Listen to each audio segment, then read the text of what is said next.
கேரள மாநிலம் வயநாடு மேப்பாடி பகுதியில் ஏற்பட்ட நிலச்சரிவில் 400க்கும் மேற்பட்டோர் மண்ணில் உயிருடன் புதைந்தனர்.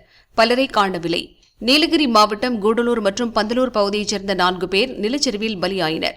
இவர்களின் குடும்பத்திற்கு தமிழகத்தைச் சேர்ந்த பலரும் உதவி செய்து வருகின்றனர். இதில் கூடலூர், பந்தலூர் அரசு மற்றும் அரசு உதவி பெறும் பள்ளிகளில் பணியாற்றும் ஆசிரியர்கள் இணைந்து 6,50,000 ரூபாய் உதவி செய்தனர்.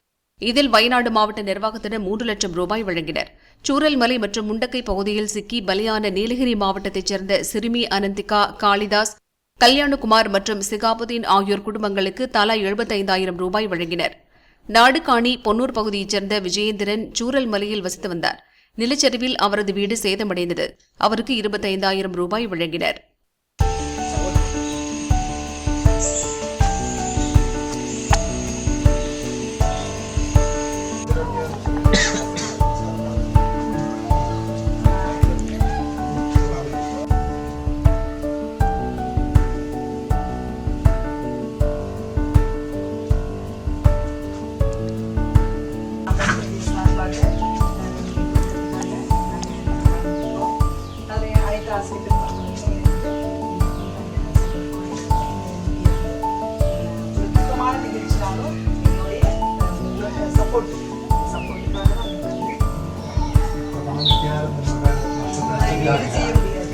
எல்லாருக்கும் போயிருது.